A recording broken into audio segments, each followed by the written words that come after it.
Well, the meeting is now being streamed on YouTube. Council. Councillor Powers just joined. Welcome. Thanks, Sue. Hi, Tom.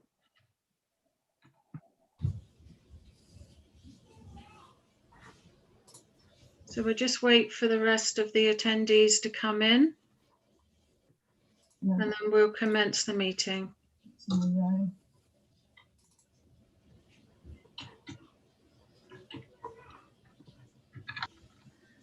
Right, okay, so I'll admit Mr. Ellard and Sue Place now. Thank you.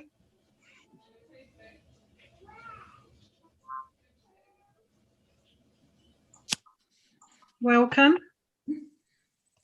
Hello. So we're now currently live streaming on YouTube to make those Mr. Ellard and Sue Place aware that is the case. So welcome to our first Finance and General Purposes Committee of 2021. As I've currently said, this meeting is being live streamed on YouTube and recorded on Zoom. Wincanton Town Council has quorum for this meeting, and can I just confirm from Council that you've received the papers for those who are voting for this meeting in particular. So those councillors who are a member of this committee, which is myself, Councillor Smith, Councillor Vagg, Greening and Thomas. So have you received the papers? Can you just identify, please? Yes. Thank you. We're also aware that Councillor Greening will be joining us shortly. Okay, so thank you very much. If we now move into public participation, I'd like to make the members of the public aware that this section of the agenda is to pose questions to Council only, and within Standing Orders 3E and 3H, it directly confirms what that would look like in terms of posing questions. And in addition, I would ask that no members of the public are not to verbally abuse or harass members of Council. So are there any members of the public who wish to speak at this time? Mr. Ellard, would you like to speak? Recognising you will have 3 minutes to pose questions. Okay, thank you. Firstly, I understand that a working group has produced a recommendation regarding next year's budget and precept rather than this being discussed in public. Can you explain why you chose to undertake this task in secret when in every other year, to my knowledge, such discussions have been open to the public? Can you tell us the nature of those discussions and when will the minutes and agendas of that working group be published for public scrutiny? Can you tell me where your checklists and quarterly accounts are? Because the most recent checklist I can see on your website covers just the beginning part of December, and we're now in the middle of January, and I can't find any quarterly accounts on your website at all. In regards to the AGAR, can you confirm whether the external auditor has imposed additional costs to the Town Council as a result of the continuing late submission? If so, how much was this? And I have to ask you this because you have produced no freely available financial information from which I might be able to work it out for myself. And then finally, your last meeting, the planning meeting last Monday, was not broadcast live, but was subsequently posted to YouTube. The final few moments appear to have been edited, not very well in my view, to remove most of Councillor Vagg's comment, "See you in a minute." Why was this edit necessary? Thank you. Can I ask Clark, do you wish to respond at this time, or shall we respond at the next meeting? Well, the part that I am unmuted. The part that I can respond to is I did send Mr. Ellard an email today explaining that we haven't heard back from the external auditor yet in terms of receiving their report, which forms part of the AGAR. As and when we do, we will at the same time no doubt receive any invoice for additional fees, but until that time there is no information to give you.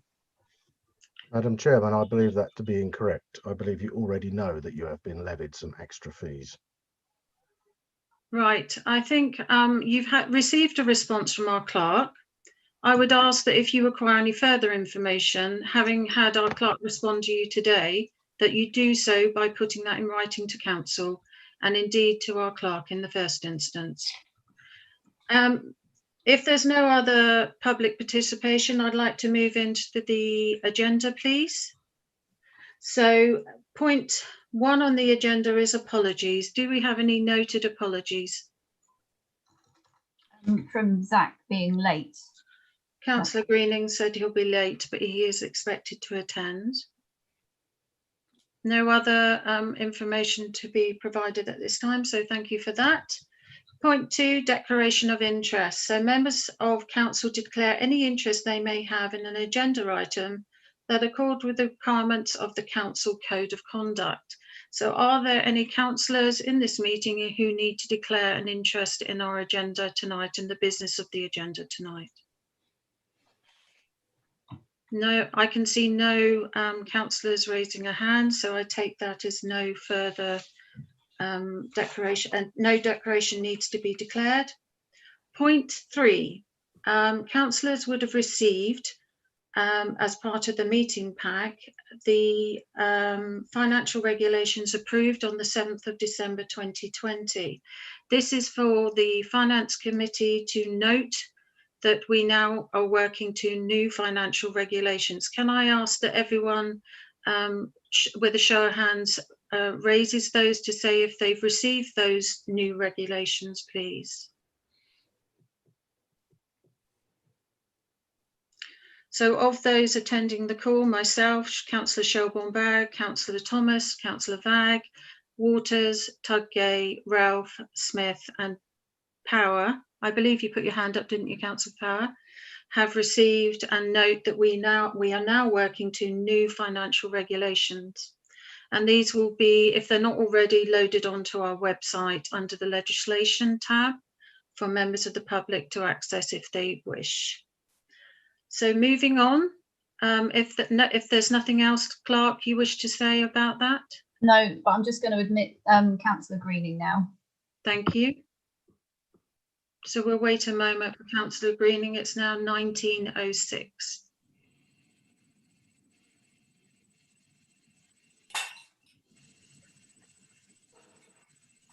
So the next part of the agenda is a paper that our clerk will be speaking to in terms of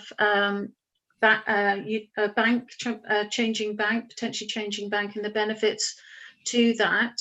So we are, as council, are having read that paper, are to consider the paper that verbally will be presented now, and then if you have any questions, to pose those at this time. So can I invite the local clerk, please? Sorry, the clerk to present.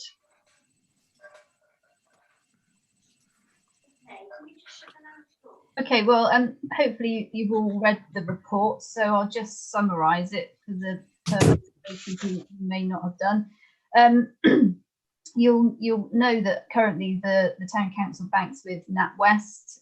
We've got no NatWest branch in town anymore. In fact, no bank branch at all.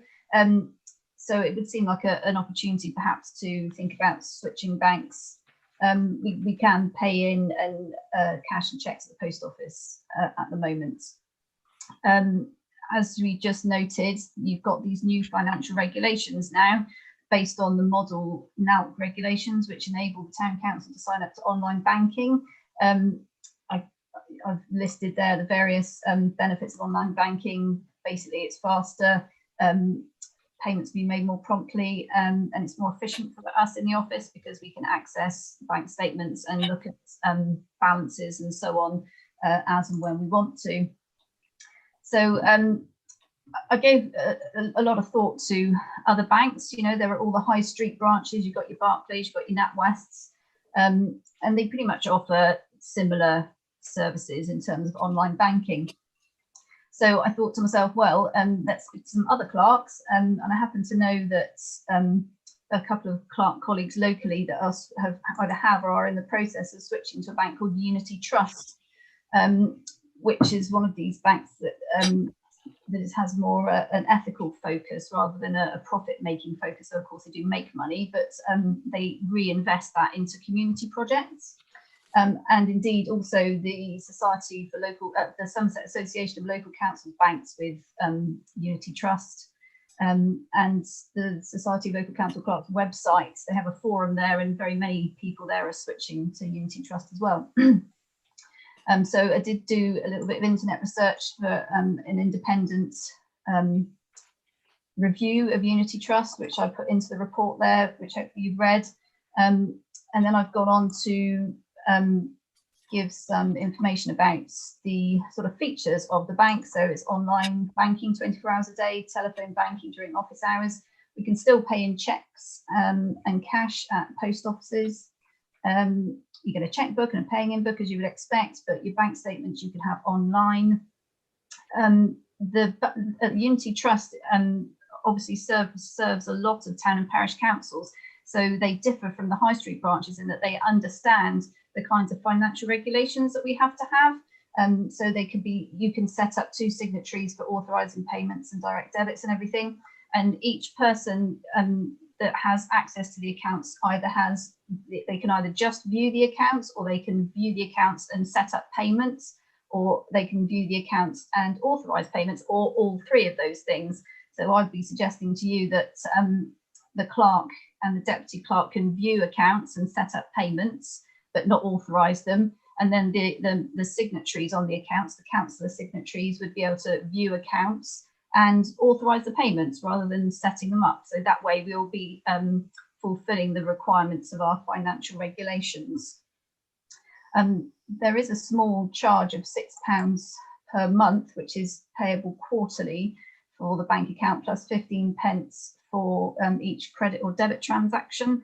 But that does work out about £150 cheaper per year based on the amount of fees that we pay to NatWest, which is £30 a month. The account gives us the ability to have a credit card, which has a limited spend, and indeed, rather than just only limiting the amount you can spend, you can preclude it from being able to buy things like, I don't know, holidays or hotel stays or things like that. You can specify the kinds of things that people can buy with that card, and it's paid off by monthly direct debit from your Unity Trust bank account. As a free switching service, and in fact, I did find that the website has some really good help topics to help you sort out the switching and the operating of the bank account. So yeah, so then I come down to the recommendation, which is that you guys recommend to the full council that you switch to Unity Trust Bank. The new account should be set up to enable the clerk and deputy clerk to view online accounts, submit payments, councillors acting as signatories to view and authorise payments, and to have at least 4 councillors to act as signatories. So that's a quick run through of the report. So if anyone's got any questions, I'll happily answer them if I can. Okay, so Council, do you have any questions? Yes, Councillor Smith, and then Councillor Ralph. I'm just a bit curious to know, we've spoken about the tribulations of using checks in the past for many years. I personally ask questions. I'm curious to know how, if we could have achieved a transition to online banking a long time ago, because this all sounds great, but is this something that we could only have achieved recently, or because it feels like we could have done this a long time ago? Well, I mean, I don't know why, but the model financial regulations from NALC have given councils the ability to do online banking for some years now. But when I first came to Wincanton, your financial regulations didn't have those clauses in them. So that's why we've just recently updated to the new model financial regulations so that you can go down the online banking route. Thank you. And Councillor Ralph. Thank you. I just wanted to, as a statement really, just say that, you know, from the personnel point of view, I strongly believe this is going to make our clerking team's lives a lot easier day to day, and hopefully release a lot of capacity for them so they can be using their time, you know, on things, other things that are, you know, equally useful but less arduous. Thank you. Agreed. Thank you. Any other questions or comments from Council? Councillor Tudgate, and then Councillor Smith again. Is that correct, Councillor Smith? Yeah, well, I was just going to say I'm quite interested to know if I might actually be able to serve the role of the signatory, not being able to sign my own name with a pen. Right. Clark, are you able to respond to that? Yes. So what will happen is each person who is a signatory, each councillor who's a signatory, will get set up with their own login details, and then you get sort of, I don't know exactly what it will look like, but you'll get a list of the different payments, and because you're logged in as you, when you tick the box to say it's authorised, the bank knows that it's you that's done it, so it's like a digital signature rather than a real one. Sounds modern. Thank you. So, Councillor Tudgay.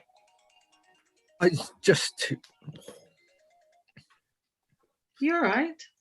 Are you okay? Feedback. Turn the music down, Ray. Say again, Dave. Turn the music down. I think you just need to. All right. You need to turn it down, Councillor Tudgay, so you don't blast your eardrums. It will. Yeah, I was getting awful feedback. I just assume, I've not looked at the website for Unity Bank, but I assume that all the normal banking safeguards apply to this bank in the same way as they do to the other major banks. Yes, they do. And in fact, I was talking to the clerk at Bruton Town Council on Thursday last week, because they're in the process of switching. And he was telling me that they're very, very hot on security, especially now, because they are providing accounts to the town and parish council sector, and quite a lot, and to businesses. They don't do personal bank accounts, and quite a lot of people have been trying to set up dodgy bank accounts to get hold of these COVID grants that are going around. So they've actually doubled down quite a lot on their security. So they seem to be quite on it. Lovely, thank you. So are there any other questions or comments? If not, I believe from summarising, this is a proactive action to modernise our council in terms of payments and management of money, because we have real-time information. It also will save us money, because not only will it save us on the cost of holding a bank account with a bank provider, but also it will improve productivity for our staff in terms of the time spent on undertaking banking duties. So we will then see, alongside our new financial software, a whole raft of information that's reported to us in the moment, so to speak. So we'll be able to have a better handle on where our financial position is from a day-to-day, week-to-week, month-to-month, quarter-to-quarter, which in effect is what we should be able to do in this modern world. So I see this personally as a benefit, but the summary is, in fact, all of that in terms of productivity, modernising our practice, and actually overall saving us money.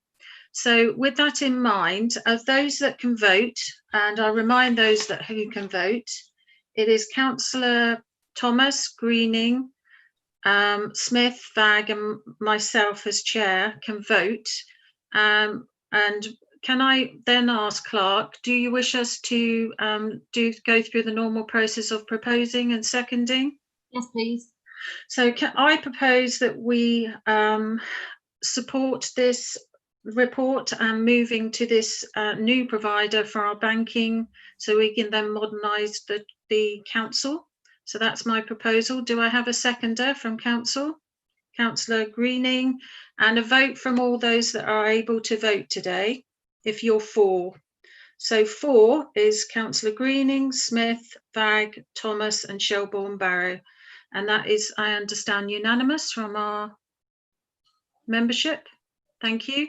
And there's no one against, because we all voted to support the application. So that's brilliant news. Thank you for the paper. It was a very detailed paper. Thank you, Clark. Okay, next item on the agenda is point 5, to consider grant requests received in 2021.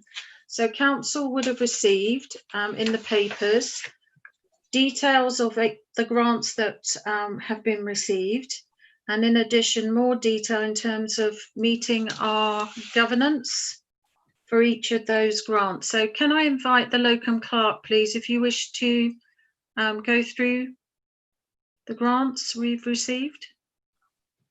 You just want me to read through the the spreadsheet version or the other version? Is there anything you need to draw us our attention to in terms of those that have submitted a grant at this time? I don't think so. I mean, Muriel's done a really good job of giving you a detailed summary of everything, and the Word document that that you received, well, and the Excel spreadsheet actually. Muriel prepared both of those, and what she's done is she's gone through the grants, the conditions of the grants, and she's given you information from each grant provider against those conditions. So hopefully it should be quite clear that you know which ones have met conditions and how well, etc. Okay, so in terms of the papers council have received, and this is open to the whole of council on this meeting, are there any questions in relation to the papers we've received against any of the applications? And I noticed that Sue Place is on the call, or if you have any questions to do with the 2 applications that have been submitted from the Bolson Centre. Only questions, I'm not asking Sue to present. Yes, Councillor Greening. Sorry. No, I don't have any questions for Sue. I do have a couple of questions on the summary of grant applications for 2021-22. That's all. Do you want to pose those now? Yeah, I wondered if someone could give me some clarification on the columns that are highlighted as restricted and unrestricted, and what those figures relate to for each one of the different organizations. Okay, so the different organizations often have money in the bank, and some of that money is restricted for particular uses. So perhaps they've applied for grants from elsewhere for a particular project, so that money is sort of earmarked for that project. So in a sense, you can't really take that into account when they're asking for money for another project. And the unrestricted is the opposite. So that's sort of like the money they've got in the bank that they can spend freely. Does that make sense? Yeah, that's great. Thank you. That's all I need to know. Thank you. Councillor Vagg, and sorry, Councillor Thomas, I missed you first time, but in a moment, Councillor Vagg and no, Councillor Thomas, I think Councillor Vagg is saying you go first. Thank you, Councillor. I was going to ask the same question as Zach, actually, what that actually meant. Because I know things certain charities don't have to have a certain amount of money in the bank at any one time or something. But also, if I could, something like the War Memorial, the Memorial Hall, the unrestricted amount being 549,000, so just over £500,000. And then in the bank account, £365. That's pretty much, what does that mean? How could that be? Okay, well, we don't have a representative today from that particular organisation present, but Clark, are you able to provide any clarity on that? I'm just looking through the other document to see if there's anything more. Because as a differential, it's pretty large, isn't it? Zoe, is it possible that could relate to the building and things, those organisations that have assets in?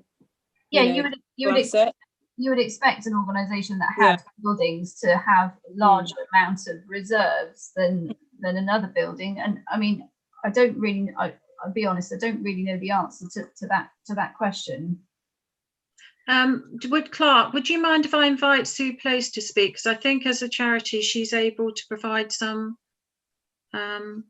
guidance on that. Yeah, Sue? sure. I think Lizzie's right, that probably the value of the building will be shown in the accounts, and that could distort it quite significantly, because obviously we have the same thing, and the value of our building is quite significant. It's not actually spending money. Thank you. But also that the Memorial Hall is a charity, as of course we are as well, and you are required to hold a certain amount of funds in reserve for running costs by the Charity Commission. Thank you. Councillor Greening? Sue, on that last point, how is that calculated, the reserves? you can hold whatever amount you you want to. I think the minimum is 3 months running cost. Because we came very close to eating that all up in 2015, we have decided and deliberately fundraised to hold 6 months running costs. But I think it's a minimum of 3, and then you can hold whatever you want over and above that. Thank you for that. Thank you. Councillor Vag? I can understand, therefore, on what's been said here about the Memorial Hall, but I was wondering about MHA.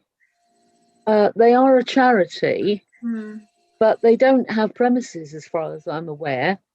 And so 43, 54, nearly £55,000 seems an awful lot of money. I'm not even sure, perhaps Linda knows, Councillor Waters knows, you know, what their running costs and costs and outlay is, roughly. Thank you. Councillor Waters? I can't quote chapter and verse. No, I'm sorry, I can't. But I think they have to keep a certain amount. They're required by headquarters in Derby to keep a certain amount in reserve, as Sue was saying, for for running costs and what have you. Okay, so not having some of the applicants on the call and Sue acting as a font of knowledge in terms of charity status, so thank you for that, Sue. That's a gap for us, I think, as a council to actually understand more about charity status and what the requirements are that we will plug for this new financial year. I think unless there's any other further questions related to any of the applications we've seen or received, I think we'll move on. Is that okay, Clark, if we do so, because there doesn't appear any further questions and no one's posed any questions for the Balson Centre? Yeah, that's fine with me. Thank you. All right, so Sue, you are welcome to stay for the rest of the meeting, and if you wish to go for whatever reason, that's also okay to do so. So thank you. I think I will leave, but thank you very much. Thank you. Thank you. Bye-bye. Bye. Bye. Okay, so we're now moving on to the next part of the agenda, and I think what we will now do is look at the accounts that have been shared with the council today. Sorry, not today, as part of the papers. I apologise, that's my fault. And I'm going to ask the locum clerk to respond to any questions in the budget for 21-22, and then we will look at in more detail if there's any other further questions that council wish to bring forward. So Clark, would you like to speak? Yeah, do you want me to put it on the screen? Yes, that would be great, thank you. Just bear with me a minute then.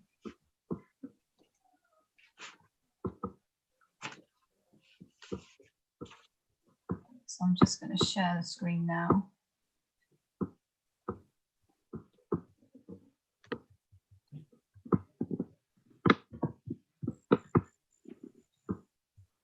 Can everybody see that? Yes, thank you. Yeah. Okay, so let's go back to the top.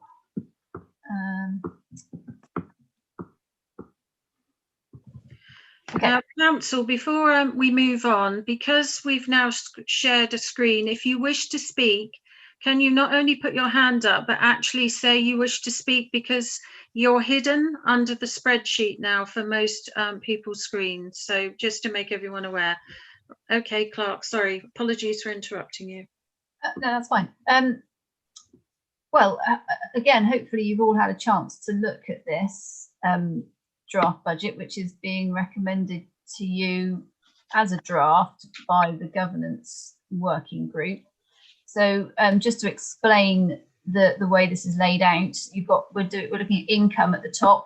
So Oh yes, and of course the other thing to say is that because of moving over to the new financial software, and also because the budget was, or rather we felt the budget could be padded out in terms of the detail so that we can do better financial reports. There are a lot more headings in column A this time. So that's just to let you know why we've done that. So column B is what you had in the budget this year. Column C is the proposed draft for this year coming rather, 21-22. Column D is the difference between those two, the last year, the year that we're in now, and the proposal for next year, and that's the percentage difference. Now, this figure here is the precept, and that will change based on any figures that have changed in this meeting. So that's not necessarily how it will end up being. So, I mean, in terms of income, we think that burials and memorials will probably remain about the same, and they're thankfully not affected, hopefully, too much by the current situation. This grant, we may or may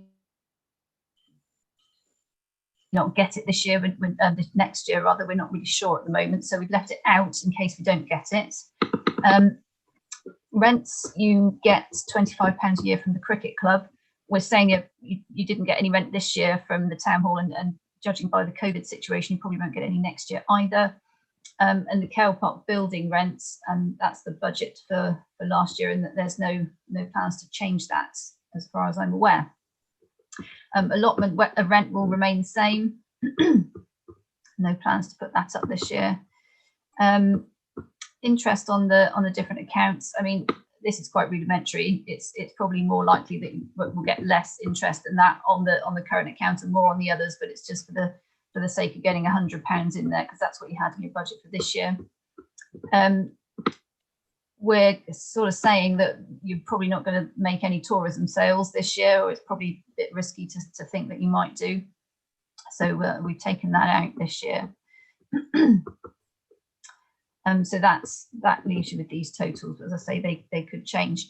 Now, one of the things, again, I should say as well, stop me at any time, because I can't see all of you either. I can only see three people, so stop me if anyone's got any questions. Salary costs, that's your budget for the year we're in now. So we've added 2% to salaries, just because they probably will go up this year. But we've added in some extra budget lines for mileage, maybe for training. Possible that we could take that out, because maybe we won't be going anywhere for training. We're doing it all on Zoom. Some money for staff training, staff uniforms and PPE. And if you want to put anything in here for locum staff, I think somebody was saying that you might want to put some money in there. We had a discussion about 1,000, didn't we? Okay, so should I'll put that in there now, shall I? And then you at the end, after we finish talking about it, you can see how that will affect the precept request. So, as I say, in the budget for this year, you just had one budget line, which was staff costs, but we've separated it all out into these different headings so that you can see better what exactly you're spending everything on. And that theme sort of carries on through for the whole rest of the structure of the budget. So yeah, and I should say as well, so while it looks like you're spending a huge amount more, we have added in the training and the uniforms and the locum to this, so it's not really 14% more. It's just better described, perhaps. And then we get to administration, which again in this year's budget is just a lump sum of £500. So Muriel and I had a good think about exactly what we spend the administration budget on, and we split it out accordingly. In previous years, an addition, of course, is the accounting software, so that's gone in. And in previous years, you didn't have a budget line for all your different subscriptions. So you've got SALC, CPRE, and of South West Councils. So they've gone in. You know, Zoe, yes. Sorry, Zoe, can I interrupt? It's Lizzie. Yeah. Hi. Is that South West Council's fee correct? Yeah, I checked it on the Sage software. That's what we paid last year? Yeah, it was £800 plus VAT. Yeah, last year we had to pay for, I think, 18 months because of where we joined in the year. Oh, right, okay. So it might be worth checking that. I think it's nearer £500. Okay, but I may be wrong. No, you were. They asked us because we joined part year. Yeah. Pay a slight, not an annual. Yeah, we paid for, I think, like 18, 19 months of membership last year, didn't we? Okay, well, yes, well remembered. Mm. Okay, so yes. that works out. For the 12 months, that would be £533. So if I put 540 in there, that would be. Would that be okay? Yes, I think that's a better estimate. Okay, thank you. Sorry, carry on. It's fine. And then obviously that you're going to have an election, or we hope anyway that there'll be an election, COVID allowing. So we put in some money for that, and just a little buffer just in case something else comes up, which you can take out if you want to. Insurance is the same as last year. I did contact the insurance company. They don't see any reason why that would go up. Grants, again, perhaps should we come back to grants in a minute, Sue? Do you want to do that now? Yeah. Okay. In your budget for this year, you've got a budget line which is just called maintenance overheads, with £19,000 against it, and all manner of things get paid for out of that, which are maintenance overheads. But what we've done for next year is separated out. Well, rather, we've allocated the budget based on the different things that you have, or the different areas that you've got, the outside areas. So I'll just scoot down really quickly to show you, and then I'll come back. So you've got the cemetery, you've got the works garage, you've got the 2 recreation grounds, the skate park and the mugger, other outdoor spaces, street furniture, the 2 toilets, so the allotments. So we've given them all their own sort of budget headings, if you like. So let's go back to where we were. Excuse me a minute. Okay, so again, I had a conversation with Steve, the maintenance manager, and we've come up with these figures. So I don't know if anyone's got any questions about any of these. I'll happily try and answer them, but if not, shall I just keep going down? I have a question in the Kell Park heading, Zoe. Okay, if I carry on, if I just go down and say, I'll tell you what I'll do. Look, has anyone got any questions about the cemetery? No. No. Okay, works garage. No. Kale Park. Yes, the £4,100 for the tiger mulch. Yeah. That was a specific item for repair around the big slide last year, so that needs to come out. So we won't need any tiger mulch next year at all. No, tiger mulch is it's not a mulch as such. It's a rubberized thing that they put down the side of the. It was an actual repair they did. Okay, a bit like wet pour, that kind of thing, is it? Sorry.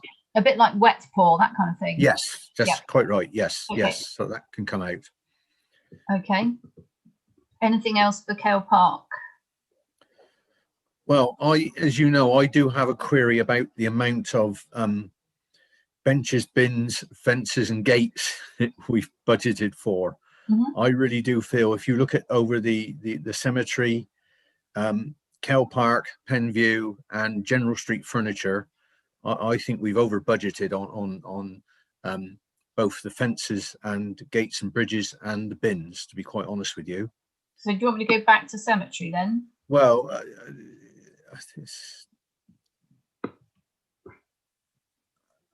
is it a case, Ray?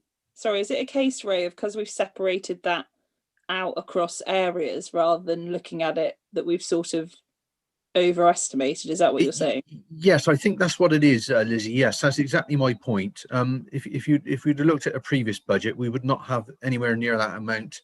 I mean, I think we're right to increase the amount we need to spend, but I think we've gone a little bit over the top by virtue of splitting it down. I would certainly reduce each of those lines by £200 or £250 if it was me. Can I just ask, the new fencing for the extension to the cemetery, where is the funding for that? And are we likely to pick that up in the new financial year? That's not there, because that will be a lot more than sorry, that will be a lot more than £500.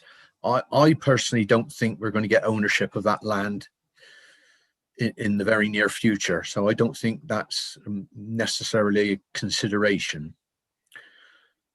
Can I ask then that we keep the 500 in the cemeteries, because any money that's not spent this year, we can move that Yes. forward into a reserve, earmark Yes. reserve. Yes. So keep that the same, but protect it if we don't spend it this year coming. Mhm. Does anyone have a view, negative or positive, against that from I council? think that's a good idea. Thank you. Yeah, we've had the question of grit bins raised just recently, and I seem to remember someone mentioning recently also the fact that £500 doesn't really stretch very far in terms of benches. So I'm not quite sure I follow Ray's logic that it's over budgeted. It's because, Dave, that there's £500 allocated, I think, is it 3 times or 4 times in the budget?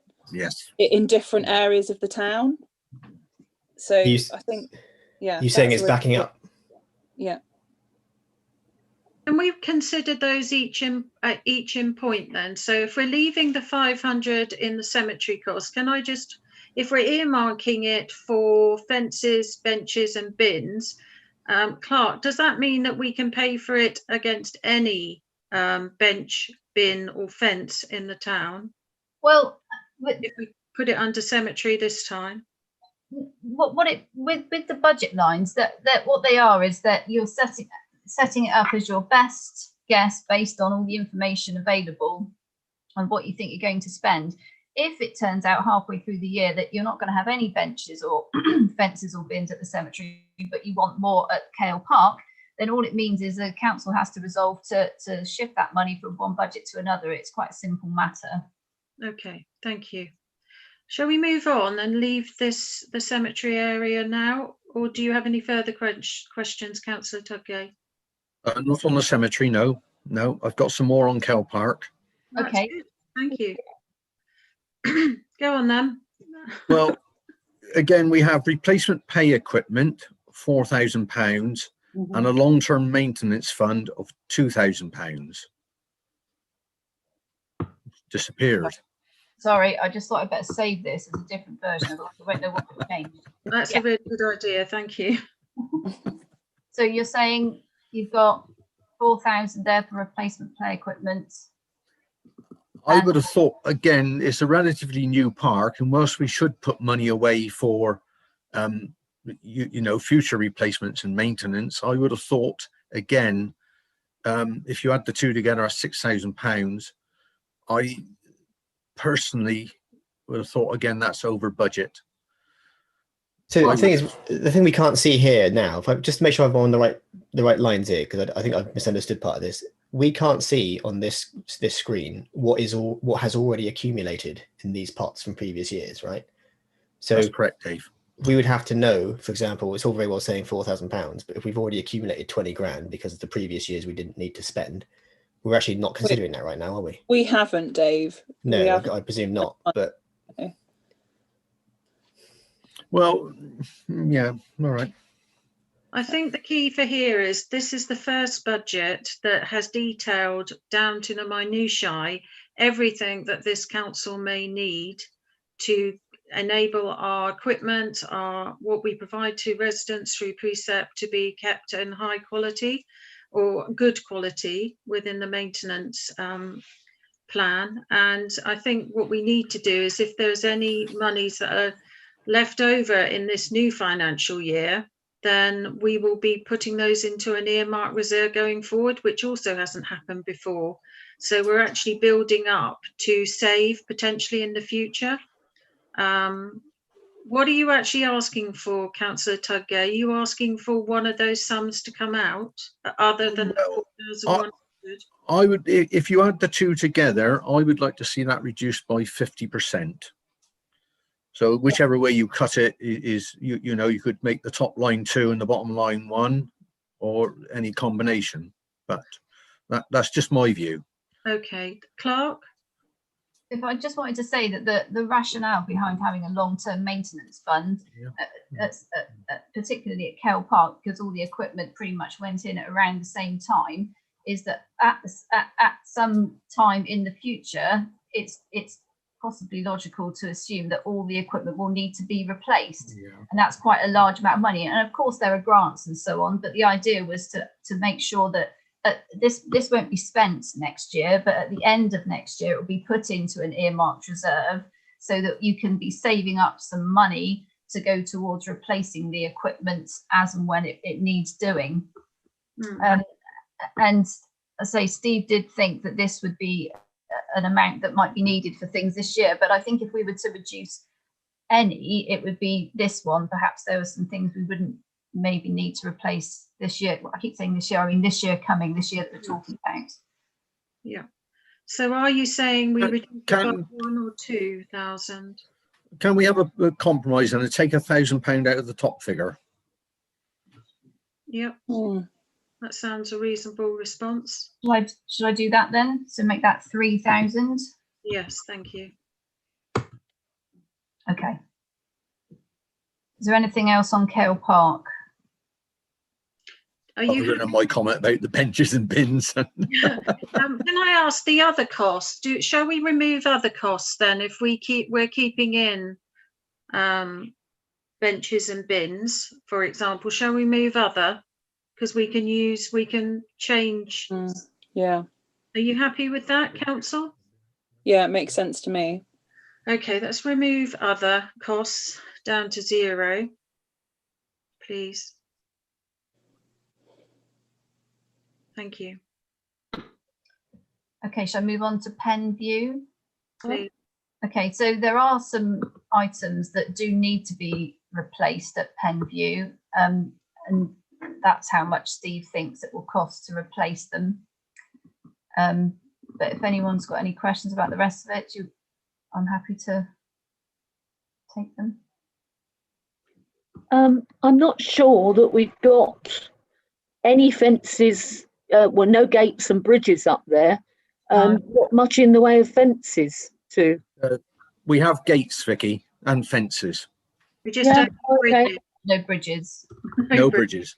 We're going to be putting in a river, no bridges. I suspect I copied and pasted that, so there we go. Okay. I just wonder again if perhaps if we take the other costs out and leave in. Yes. Yeah. Sensible. Thank you. Okay, I'll move on then to Skate Park and Mugger. Any questions about this? No. I'll just move on until somebody says stop. You've got some. Actually, I would say this is a place we need more bins. So if we were, I'd like not to necessarily put more money in, but instead of other, I would actually like bins in there, even if we reduce it elsewhere. Do you not agree, Councillor Tudgay? We need more bins down there. Yes, more bins in that area certainly wouldn't hurt. Yeah. And I don't mind reducing it down. Particularly as McDonald's is going to be opening. I reckon that's just going to be needing emptying every day, isn't it? Okay. So people also asked for benches as well, so more seating area down there. Yeah. There's also been come up a bit. Like that. Thank you. Yeah. But then I would say that £500 won't be enough for benches and bins. I think that we move money around to accommodate benches there, I would suggest. Well, I mean, the surfacing maintenance is probably the kind of fund that will save some money long term for an earmarked reserve. So if you wanted to make that 1,500 maybe, and then make the bins 1,000, bins and benches 1,000. Yeah, good idea. Yeah, that's a good idea. Thank you. Can I ask, when McDonald's going to supply bins, within a certain radius. Does the radius go that far? That was picking, wasn't it? More like litter picking. I think they did say they're going to the skate park. As far as the skate park, weren't they? Yeah. We asked them to. It was going to be put into the plans. That's what it was. I'm pretty sure they'll probably have McDonald's on them, but I thought they were going to be bins. But I might be wrong. Anyway. Okay, should I move on? Yeah. Okay, so we've just put a small amount against these other outdoor areas that you've got to look after. Really just to make sure that they're recognised in the budget as relevant things that you might need to spend money on.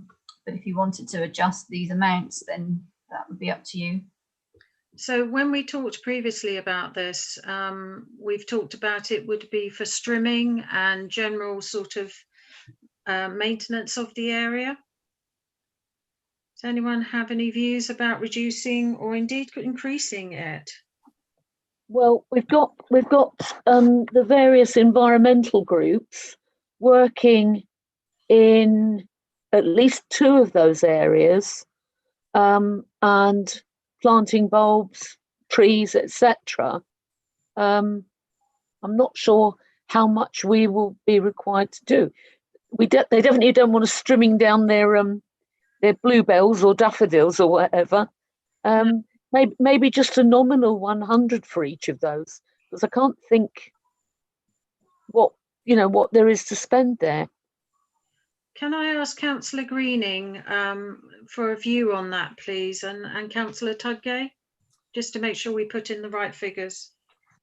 I would say that both Conigore and Rixon's would definitely benefit from having a bench up there. I think, the idea we discussed at the beginning was Rixon's really is kind of a destinational viewpoint and really adds value to the kind of touristic qualities that Wincanton possesses. Yeah. So I would personally love to see a bench up there with some kind of community school design curriculum added onto it. Okay.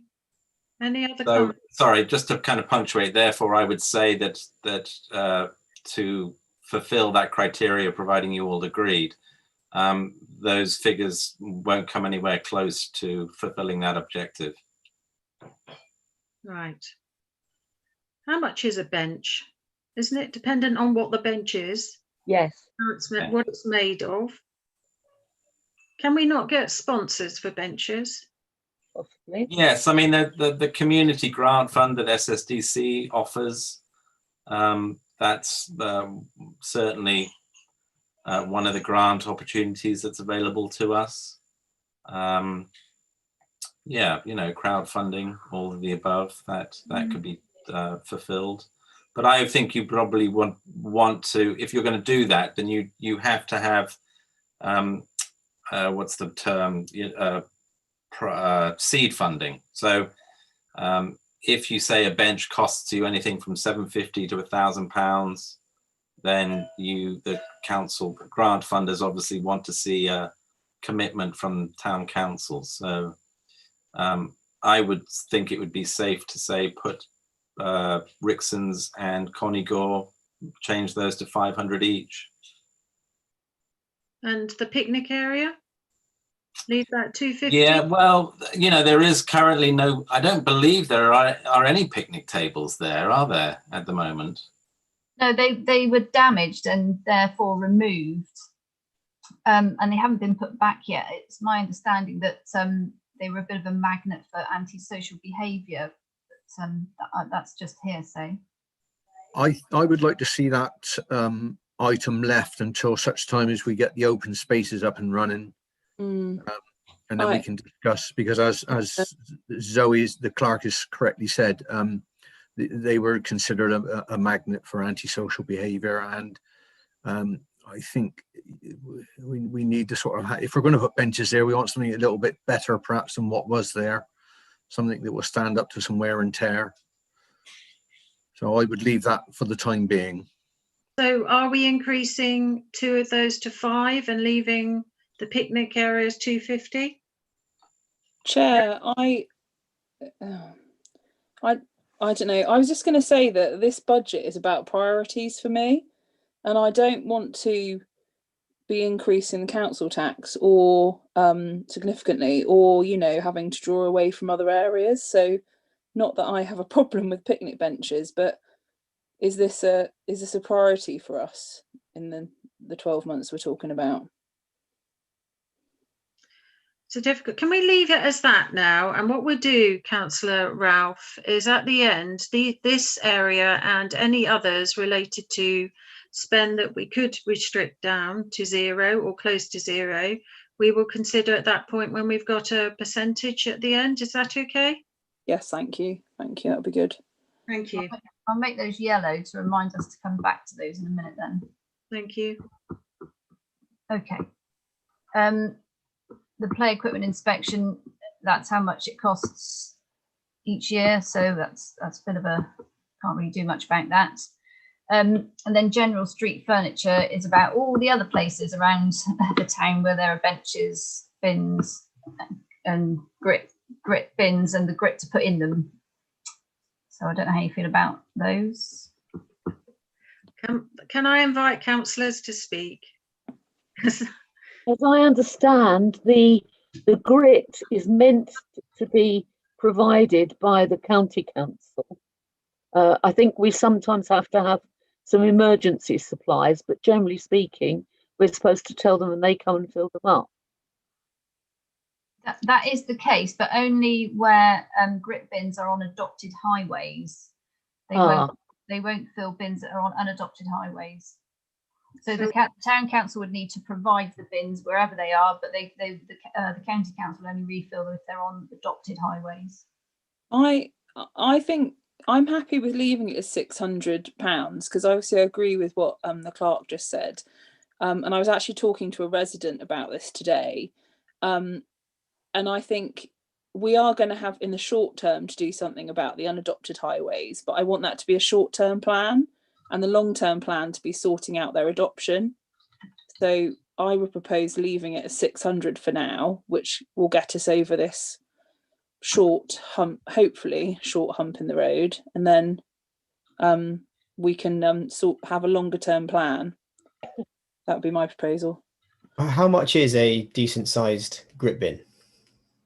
Well, a decent-sized grit bin can be up to about £500, and that's really.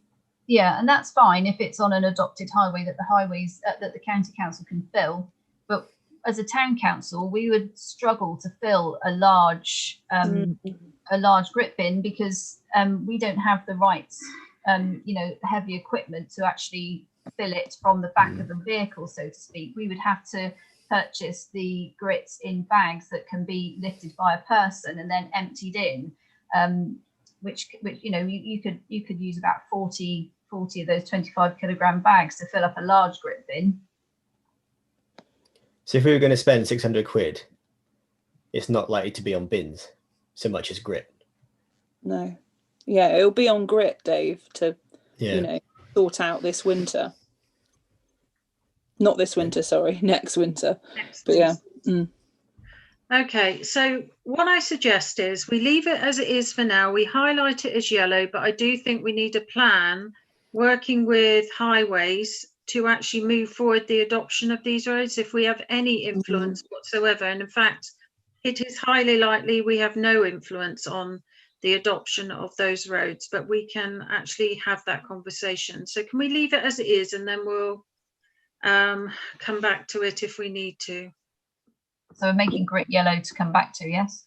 Yes, if we need to. Thank you. The benches and bins for general street furniture, can we reduce that down? Because if we're talking High Street and the regeneration and the public realm changes, I would like to think that some of that will come under that budget. What do councillors think about that? Reducing? Yeah, I would agree with that. Makes sense. Do we half it? Because it's not going to buy a bench. I don't think we'll be buying benches, but it may. I would be inclined to take it out completely. Okay, let's take it out, but we'll try and look to put in next year, financial year, look at an earmark reserve to start putting money for? Yep. The purpose of that £500 isn't just to purchase new benches, it's also to maintain the ones that we've already got. So any that need painting or repairs or whatever. So I don't know if it's worthwhile maybe leaving something in there. Yes, and remember that there used to be a bench outside Co-op, which I think has been sorely missed, and that's not been replaced. There was the one in the marketplace as well, which someone ran over. Insurance company will pay for that. Yeah, well, there's only two now. There were two, weren't there? Either side of the notice board, but one of them got hit and got taken away, but I don't know where it got taken to. Oh, we're looking, if I can ask the clerk to look into where the missing bench went, but in this moment, can we say 100 then, please? And we'll look to 100, yeah, we'll look to see what other monies we can play around with that will come under the benches bins process. Other maintenance costs, Clark? Just making myself a note to find out about the missing bench. I mean, I think really that's just an in case, a bit of a safety net in case something comes up that we haven't given a heading to, because you've got quite a lot of assets really around the place. Again, it doesn't have to be £1,000, it could be less than that. And currently we don't have any earmarked reserves, do we, to do this?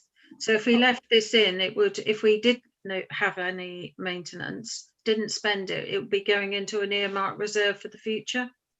Yeah, certainly. People's views, councillors' views. I'd be inclined to leave it in, just the contingency. Thank you, thank you. Let's move on then to. We could call it maintenance contingency if that makes it more understandable. Yeah. Thank you.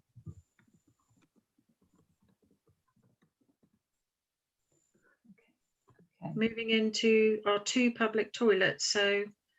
Okay, so in the budget for the current financial year, you had £1,000 against public toilets. So I've split that between the 2, but then we got to thinking about COVID and cleaning supplies and anything else. So we added a little bit extra in because public toilets are important at the moment. So, but again, if you want to change that, then that's down to you now. Are we putting the dispensers for the sanitizer up? Yeah, I'll check with Steve. He wasn't at work today, but I'll check with him on Wednesday when I'm back at work. Thank you. Any other comments about the toilets and the allocated funding? No. Okay. Thank you. No.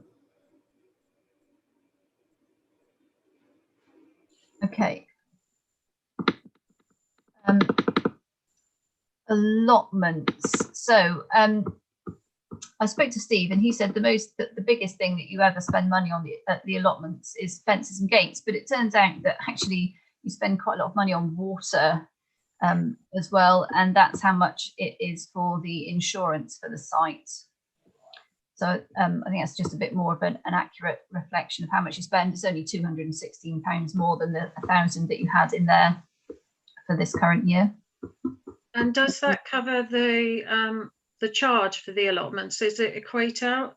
How much charge is that? You get £1,000 in from allotments, so it could be that further down the line, I think 2 things. Well, certainly we need to review the water cost because that seems like quite a lot.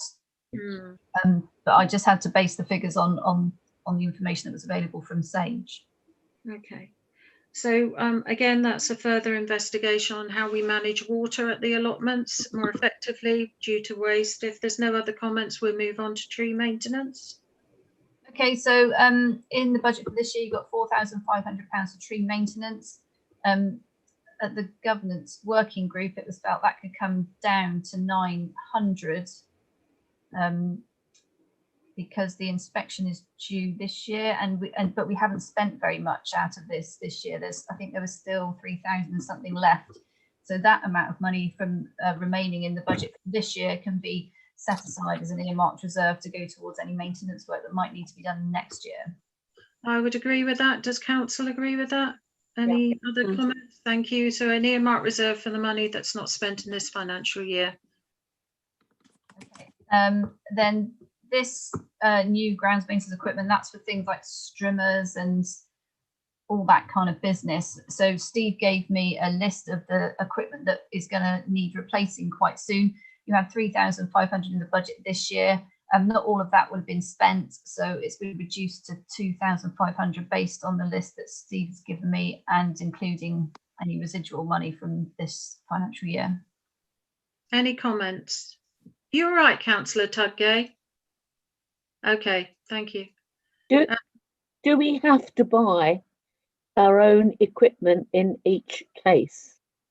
I think we mentioned this back a while ago, that potentially with working with Bruton and Castle Carey, that some of the larger items that are only used periodically, we could somehow share them. Well, the problem with that is that Bruton and Castle Carey, neither of those actually have their own maintenance staff. They have contractors that do all their maintenance work, all the major maintenance work anyway. So neither Bruton nor Castle Carey own that sort of equipment anyway. Okay, sorry. Yeah, thank you. Thank you, Councillor Vagg. Any other comments? Otherwise, we'll move on to the other equipment costs. Okay, so this is to do with equipment that you already own. So you have a mower that's on a lease. The equipment needs to be serviced each year. It needs to be vibration and noise tested for health and safety. And that's approximately how much you spend in a year for all the like petrol trimmers and such like, mowers and things. Any comments other than we want to move to green? So wherever possible, other forms to actually power equipment other than fuel.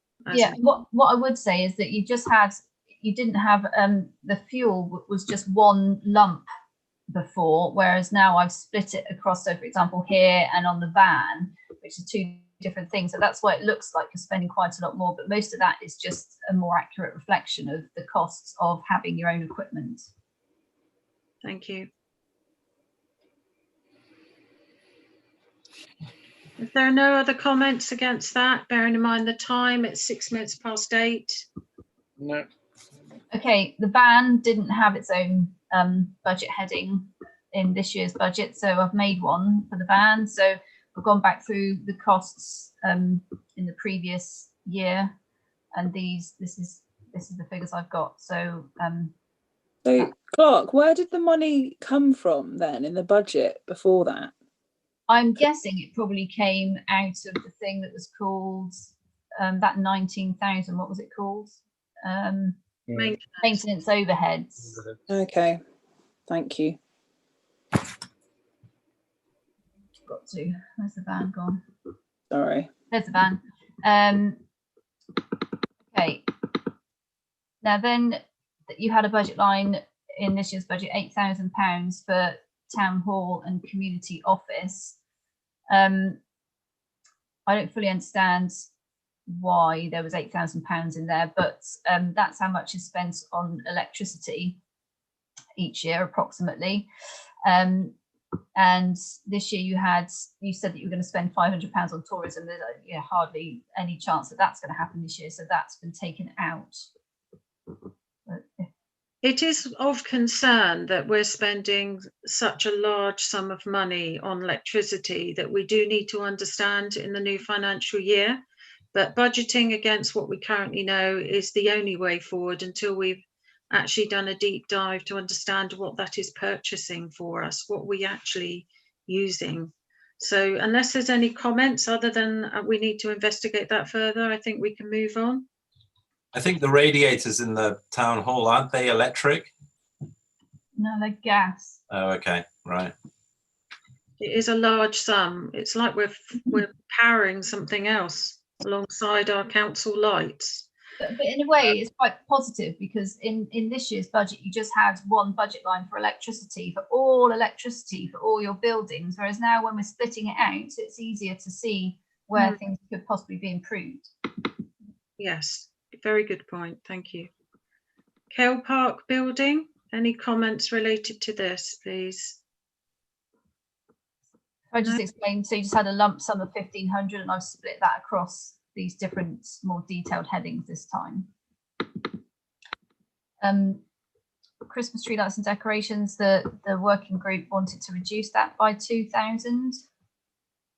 Thank you. Okay.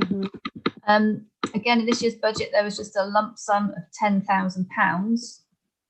So I've split that across different headings, hopefully a bit more accurate. So I've been able to go back and see how much you spend on window cleaning, clock maintenance, clock electricity. The clock has its own meter. Vicky's got a question. Yes, we've got one lot of electricity for the community office, and then we've got electricity against here. Is that for upstairs? There are 3 electricity meters in the town hall, one for the clock, one for the community office, and one for the town hall. So at some point, I think we need to do a rationalisation exercise whereby we just have one. I mean, if people really want a separate meter for the clock, then so be it. But I don't really see the value of having a separate meter for the town hall community office. No. But there that's might be some saving there. Yeah, for sure. Well, there'll certainly be a saving in terms of standing charge, if nothing else. Yes. Another deep dive.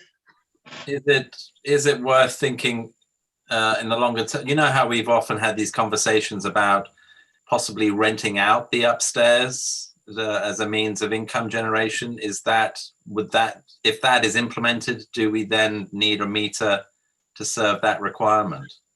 I don't think so. I think there are other ways that you can reflect any electricity costs that a hirer would incur. So you would structure your letting fees to include an element that would be to offset electricity. If you get into the realms of having a separate meter, it overcomplicates things.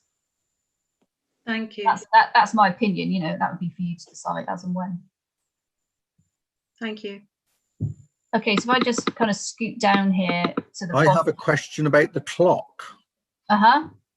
How do you arrive at the figure for clock maintenance, Clark? That's the amount that you pay every year for winding of the clock and you know, I don't know, oiling the parts and everything. What if we change it to a digital clock? You could do, but it's really fun. If you've been up there, it looks amazing. Dave, I notice you're in a particularly cantankerous mood this evening. Yeah. I feel I would like to go up the tower and actually record some video footage and photography and things. That would be amazing. It's really good. So in terms of maintenance, are you assured with that, Councillor Tudgay, on the costs? If the clerk says that's what we pay the gentleman that winds and looks after the clock, that's fine by me. If that's what it costs, that's what it costs. Okay. So any other comments in relation to that particular work stream under income?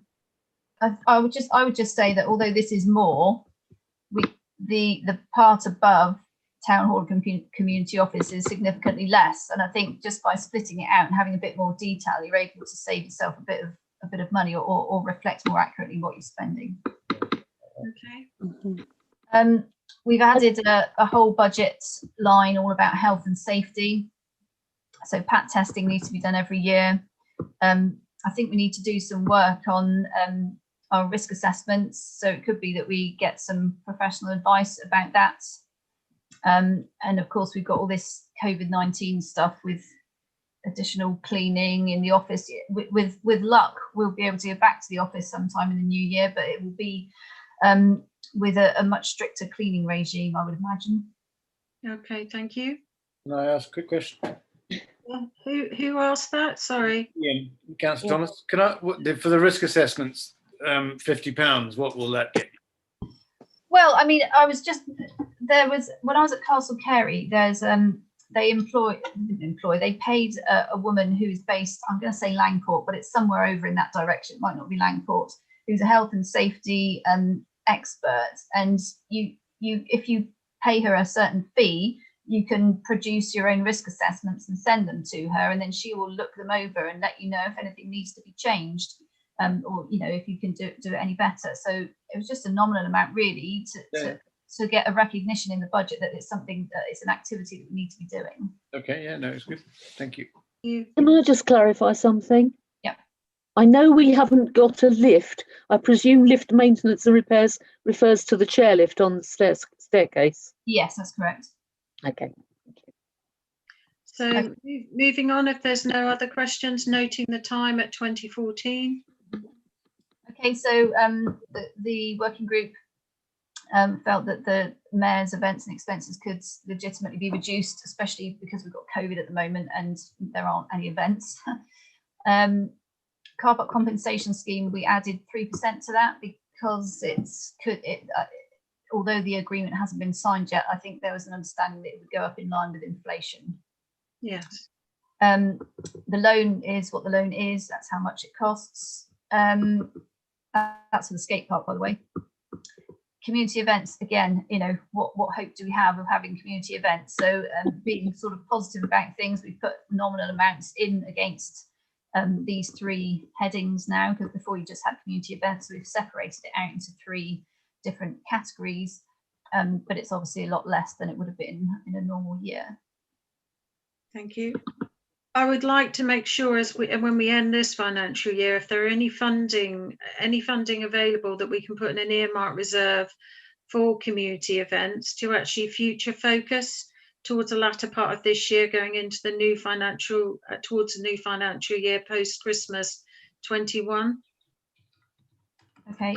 But we can have a discussion at Finance and Council about what that might look like. But I do think we do need to prepare for that because of the regeneration of our high street and so forth.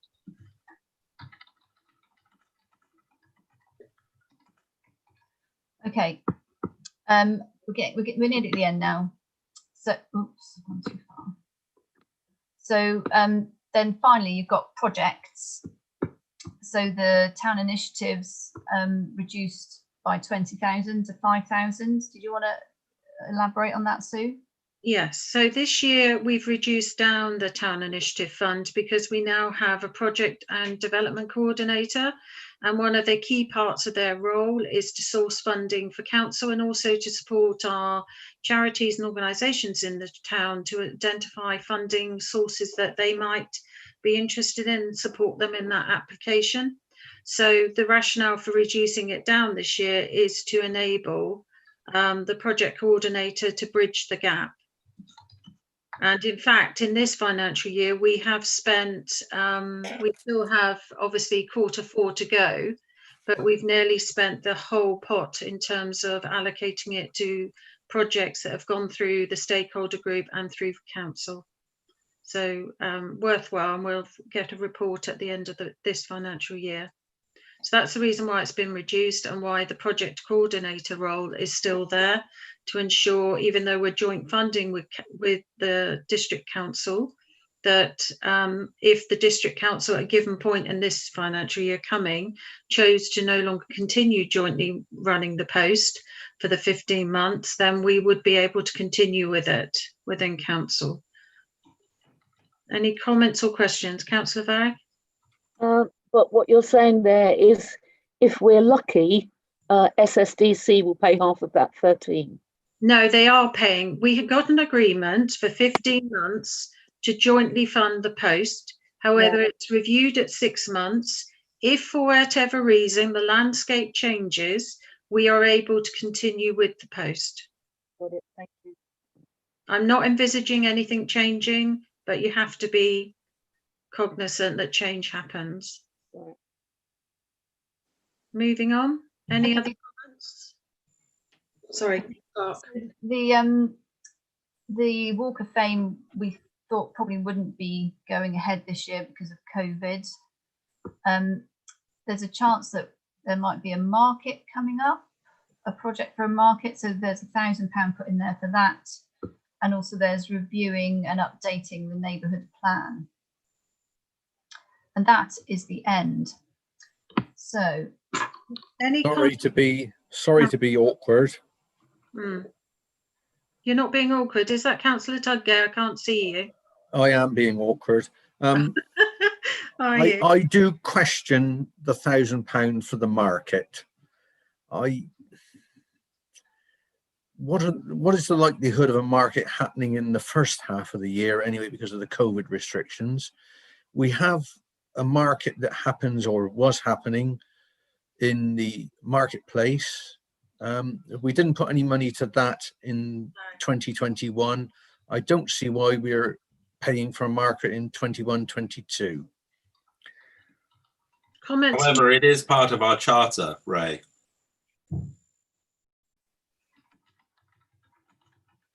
I don't disagree with that, Zach, but we did not put any money away in the previous year, so I don't see why we're doing so in this year. Okay, councillors. Any views? Do you want to reduce it down to 500 for part year? Do you want to remove it completely, or do you want to leave it as it is? I'd be inclined to remove it completely. Is that Councillor Vagg? I didn't hear what you Yes, said. yes, I'm sorry. I'd be inclined to remove it completely. I don't think this is going to happen with COVID, and you're not going to start a market next winter, in the winter. You know, they're good weather things, so. I agree, to be fair. I don't think it's not essential for this year anyway. I think we should take it out. Particularly. Sorry, Councillor Thomas, I I didn't. don't think it's a priority either. I would have thought we could probably do with that. I agree with Zach that there should be a market somewhere in town at some point, always, but I can't see it happening soon. And I think £1,000 probably better spent elsewhere. So. Okay, let's remove that to 0 unless any councillor feels otherwise. Well, I'd like to state for the record that £1,000 stay in place. Okay, noted, Councillor Greening. You could also come to our full council meeting if you wish to, prior to the full council, to have any views on that, because that's our final sign off leading up to that. Do we have any formally earmarked market funds? No. So I kind of agree with Ray saying why start now of all times? Is that money? Why did that end up on the list in the first place? How did that? Was that removed from somewhere else? There was a budget line for market in this year's budget with nothing against it. So I left it in, and it was suggested that some money be put against it. I've seen in older budgets some years ago as much as £10,000 in the budget for markets, which interests me, but I have no idea why. Wow. Wow. So it's obviously been a priority in the past that's never been realised. So yeah. So has that money just ended up in reserves or something? Impossible to say. Yes, it is impossible to say. We will do some work on earmarked reserves. When we get close to the end of the financial year, we'll be able to have a much better idea of what sort of underspends there will be. And as we're going through all these processes, I'm making a list of things which people are suggesting could have an earmarked reserve, and we'll do some work on that and bring that to the Finance Committee before the end of the financial year for then recommending to the full council. Thank you. Zoe, yeah. The battery on the device I'm using is going to go in a minute, and I can't get charging it quick enough, so I'm going to have to rejoin on another computer. Okay, that's fine. You know, okay. So you're leaving at 22 minutes past. Thank you. Leaving.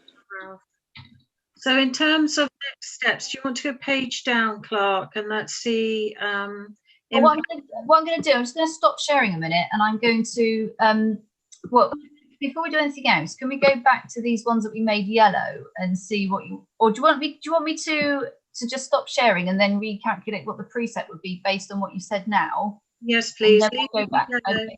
Yes, leaving the yellow in, please. Yeah. So have we gone through the grants though? We are going to look. Oh yes, we haven't looked at the grants. Do you want to go and look at the grants before you recalculate? Apologies, or do you want to recalculate now? And then I'm going to recalculate now, if that's all right. I think it wouldn't hurt to have an update now before we do grants.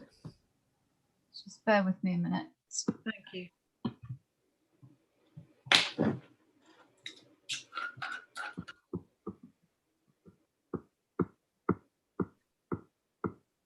Guys, I've got to go at 9 o'clock. Are you going to be quorate if I drop out of any decisions for the grant giving element? Yes, we will be. We only need 3 to be quorate. Okay. If we get to 9 o'clock, are we actually going to push on through, or are we going to just Can we Sorry. just, I think we can actually do the final bit in half an hour. Yeah. If I look at the agenda, that is the final bit, bar items for the next meeting. So Councillor Ralph has come back in at 22 minutes, 24 minutes past. Right, I'm going to reshare this screen now. Sorry. No, it's fine. So based on all the changes that you talked about now, that brings you to the point where you would be increasing the precept by £9,420, which is 3%. Thank you. Shall we now go down to the actual grant, please? Now, Councillor, oh, I'm getting feedback for some. I'm going to let you lead, Zoe, because oh, it's stopped now. So, councillors, you've received the papers, you received which we've already had one discussion about, and this is the proposal put forward to you, having reviewed each of the grants in turn.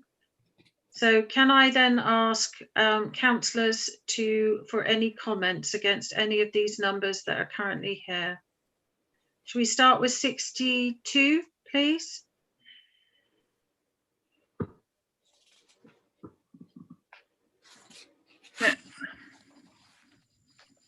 Now, my understanding of this particular application is there's no clarity on how the money will be spent, so we'd need to have further detail on that before approval. Am I correct in that? There were examples, I understand, but no concrete.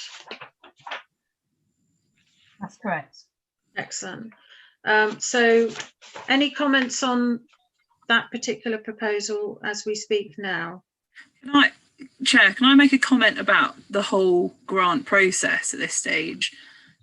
Which is, you know, I find this very difficult because any additional money beyond what's already written into the draft that we award is now going to increase, you know, the People's Council tax further. Yes. And that is a real dilemma for me because, you know, I've spoken to residents in the last few days who, as we do all as human beings, wish to see no increase to their council tax, but they would like to see various organisations receiving more funds. So I'm just interested really I know time is marching on, but thinking of this process globally, you know, what my fellow councillors think about that really, because, you know, we are at a fork in the road really. Is it worth discussing putting a cap on the percentage increase that we'd like to aim for? I think that's a very astute process to go through. Because it will inform our decisions quite a lot. Yes. So currently we're at 3% based on what's currently in this document in the budget. How, if we could load figures in and adjust it accordingly to the cap, or do we feel, bearing in mind what Councillor Ralph has said, which is actually not something that I think majority of councillors will have come across through residents approaching them and speaking with them about council tax, because it's not just our tax. Our precept goes into a bigger taxing process for the police, for local authorities to meet the needs of social care and so forth. Do we feel 3% is where we'd like to be, or would we be prepared to propose higher? Because we need to be able to evidence that. Yes, Councillor Vag. What is the cap? I know that only town and parish councils aren't capped. What is the cap on the county councils and district councils and police? Do we know what that is? I don't know. I haven't seen anything yet, actually. It's usually 2.99%. That's what I'm thinking. So we're roughly in that ballpark anyway. So let's say 3% is our cap. Not formally, but that's where we're sitting at the moment, which is where we currently are. In terms of these grants, are there any comments that anyone would like to make from council? Councillor Vag. I've lost it again. The MHA one. Yes. I'm not quite sure why they need £2,000 given the amount of money they've got. And especially as at the moment, they can't be doing very much with their membership apart from telephone calls and things. And picking parcels up. What Sorry. they've said is that the money they're asking for is to support the essential services currently offering members through pandemic, including telephone befriending, quarterly newsletters, and well-beings pack. Their base in Wincanton is also being used for digital services that are being rolled out in 2021. So it sounds like they want to invest in trying to go down a digital route because of the pandemic. I would say this is just my thoughts, and I would be open to council for your perception of this, but this is a difficult year we're going to be entering. We've been in a difficult year this year. We're going to be looking at potentially a recession in the following years. And actually what we should be thinking about is our vulnerable groups in the town, plus also the things that keep people's mental health positive. So I think we need to find a way of just coming to a decision this year and looking forward to reviewing our grant process, but where we are this year, to make sure vulnerable groups or those that have been hit particularly hard this year are supported. That would be my view. So there are areas where we could reduce down further. But I'm not sure we'd want to do that for our more mature people in the community. Yes, Councillor Vag. I can't see anyone else, so you're going to have to speak up, councillors. Because I think what I'm saying is I thoroughly agree we shouldn't put them into hardship in any way, but I don't think they would be adversely affected if we didn't give them a grant this year or only gave them a smaller one. They've got sufficient funds to ride out this year. Okay. I know that sounds mean, and I don't doubt that it's good money. I'm inclined to agree with Vicky on that one. I think looking in detail at people's unrestricted reserves and getting a better idea of the structuring of how these charities are faced, that actually, if we are interested in cutting our precept, then the grants is the obvious one. It's a little bit of an obvious, it's a little bit of a luxury, I guess, in many respects. If you look at,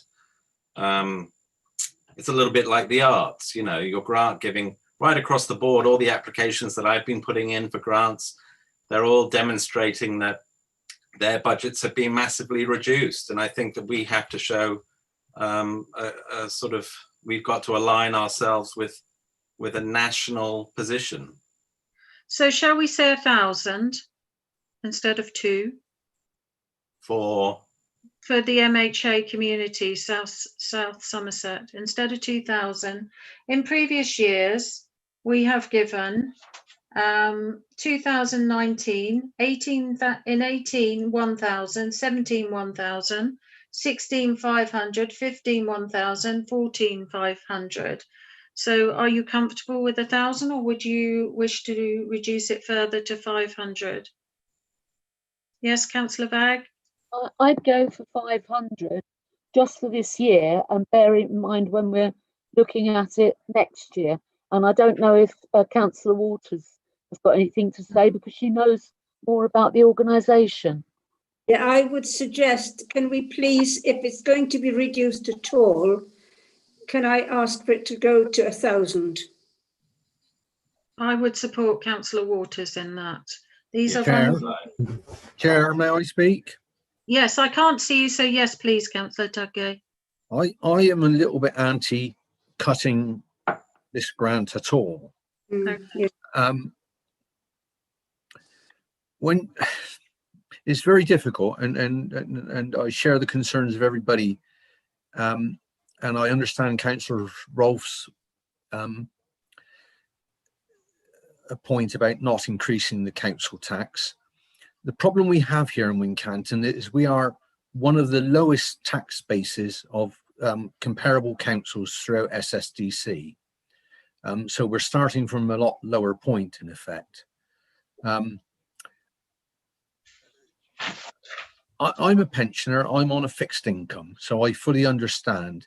But if Wincanton and the people of Wincanton want a nice thriving town with nice things, then unfortunately it is the people of Wincanton who are going to have to pay. So I don't agree with cutting this grant any more than I agree with reducing the sports ground grant, because the sports ground is, in my opinion, equal to the good work done by the Balsam Centre, the work done at the sports ground in helping our youth and people of all ages, give them exercise and help their mental health is invaluable. And I think in the same way as when we went out to a referendum about the car parks, I'm sure if you went out to a referendum about these grants, I'm sure the vast majority of people would support them. So I am very anti-cutting any of these grants. Yeah, in fact, I think would like to see the figures with the money we've taken out. We took £4,100 out of the Kell Park, which was included in error, but that's I would like to see those sums added in to these grants and then see what figure we end up with at the end of the day. That's where I would like to start. Can I ask a daft question? It's not a daft, no question's a daft question, Councillor. Okay, my maths isn't good enough, and I suspect Zoe's might be. What difference does every £1,000 of Precept make to the band D figure that we're talking about? Sadly, sorry to disappoint you, but my maths isn't good enough for that. But I could produce that information quite easily on a spreadsheet. I've done it before for other councils to bring to the full council meeting if you wanted me to. Well, a thousand out of 300,000, it must be about 1/3%, right? Well, Yeah. that isn't our local council tax 7.5% of the total council tax bill? That depends how much It depends, yeah. Well, no, as a general figure, isn't it? It's a percentage banding, isn't it? No. Okay, I got that wrong then. Before we go down a statistics rabbit hole, sorry, can I just add that the reason I made that difficult statement was because I kind of wanted to tease out what everyone was thinking, and Councillor Tudgate echoes my thinking exactly. But I want to be clear with our community that we can't, which is what I've been trying to explain to residents that have contacted me, that we can't keep council tax low and also give out more money. The two are not possible, is the point I was trying to make. And I personally would like to give more money to sort of what I see as the tipping points in our community, and definitely with a focus on the more vulnerable in our society, because, you know, this is certainly in my lifetime the hardest year I can remember for, you know, our whole country and indeed probably the world. So I would support everything Councillor Tudgate said, but for those residents that will listen to this meeting and who are now, I want them to understand that we can't do both. So that will mean a increase in people's council tax. Chair, I totally agree with what Ray said, so I'm going to support if he does propose it, I will support what Ray said. I think he said everything 100%.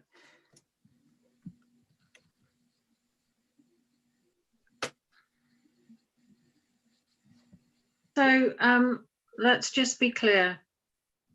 On the grants, we have the full amount, which equates to 31,810. No, that's this year. So next year. I beg your pardon. What is this year's then? 26,854. But that's not the full price, is it? That's not the full amount. That's the reduced one. So what's the reduced ones? But just bear with me a minute, because I'm working on two computers here. Thank you.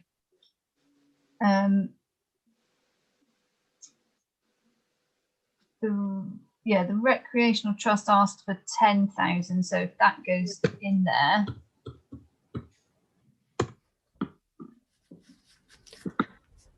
It feels like if we were to put the grants back up to their original values, we probably still won't actually reach the 5% increase that we were at before. No, but we're at 3 at the moment, and we discussed keeping it at 3, didn't we? Yeah. So I should have prefaced that by saying actually I imagined if we were going to discuss a cap, then the cap might be more like 5. You know, it's important that residents understand if those groups more money. We've had to cut other areas very hard. You know, we've cut green spaces or open spaces, sorry, in all areas of town budgeting. So, you know, this is a and had to increase as well, where we would not normally have had to put money to. And also, I think it's worth reminding that each grant has individual requirements, doesn't it? It's a kind of case by case basis. It's not a general rule. And if a lot of the grant giving institutions, the grant recipients aren't adhering to grant conditions, then why are we giving them the money? That's kind of fiscal irresponsibility to my mind. Well, historically, we haven't really properly scrutinized grants in the past. Well, and I think that needs to change. Yeah, I would agree with that. This is all very well planning to give out more money, as everyone's. I agree with what's being said, but the conditions should be that we are open to giving out the same or more, but with increased scrutiny. I would certainly agree with that. I would certainly agree with that. But the other thing, I don't think this is necessarily the year to start cutting these budgets. I mean, I don't want to keep on about the sports ground. I don't want to paint the sports ground in a bad light. But in previous years, we've been told that if we don't support them, they will go under. As a town, I don't think we could afford to lose that facility. I think we should work with the sports ground, as we have started to this year, to try and put things right, for want of a better way of putting it. Yeah, and that's another reason not to cut them off. Exactly. We're finally doing it. I don't think I'm. Can I jump in a moment? Right, one moment. So we've got Councillor Green. I think that's Councillor Tudgate, because I can't see you, and the clerk. So Councillor Greening, then Councillor Tudgate, and then the clerk, if that's okay, clerk. I think what I'm trying to emphasize, if we're looking at the sports ground as a specific case, I'm not against offering them grant support. I think for me, I would need to be showing a degree of kind of financial responsibility on behalf of the residents, that they were fulfilling the grant requirements, and that they are doing the necessary due diligence in fulfilling that grant application. So for me, the issue is about the amount. And then, of course, given our economic and social climate, then that figure might need to be revised. Yes. And Councillor Tudgate, and then the clerk, please. Well, I was just going to ask if the clerk could input the full figures into the precept and see what the final figure would be, which I guess she's probably already done. Well, I was just going to say, do you want me to do that? Because then you would see how much that would impact the precepts, and then you could make some decisions accordingly. So I'll do that now. Lovely, thank you. Is this just the ones that are being shown here? The ones, the figures that are in here are all the grants applications that we've received. Okay, thank you. So where they're blank, we haven't received applications.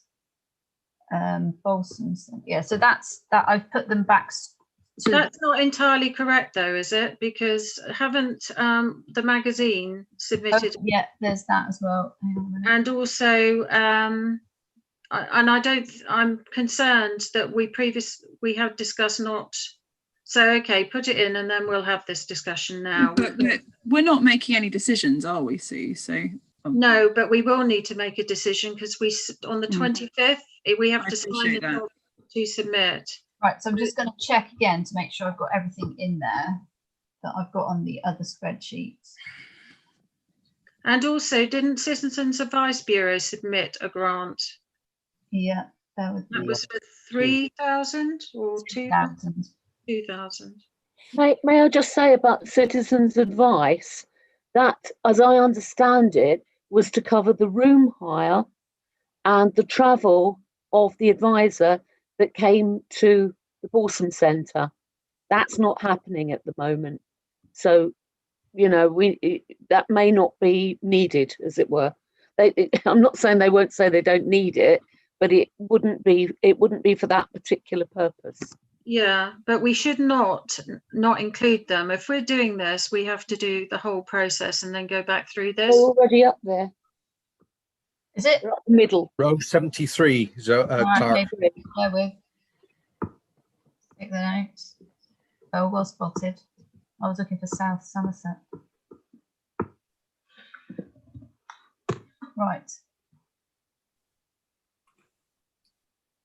So make that 10 grant applications, and we've got 1, 2, 3, 4, 5, 6, 7, 8, 9, 10. So that's all of the figures that have actually been asked for. Yeah. So let's just save that. Let's go to the top of the screen, and that puts you up 6% on last year. And what does that mean in pounds, shillings and pence?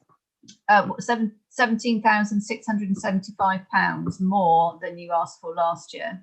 And what does that mean to a house, the big Band D house? Yes. Bear with me and we'll see if my calculations are following through to the bottom. God, it's long, isn't it? Can I suggest it's a bit late in the game for this, but if you shrink down your menu bar at the top, then it'll be a bit easier to get around. Do that, true. Yeah. Well spotted. Thank you.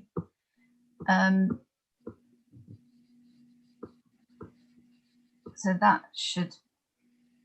let's just double check. 332738. Everybody remember that?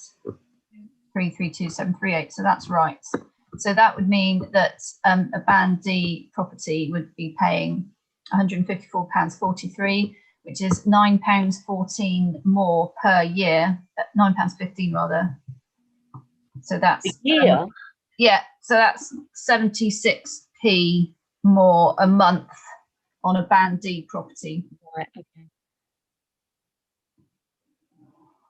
Okay. For me, this is dangerous territory. I would think that if you're going to adopt a strategy for the grants, and we are talking about 76p a month, then doesn't this kind of undo all the budget cuts we've been doing this evening? Yes. I would agree with that. I actually think that just giving to every grant that's been submitted an application is not good use of public money.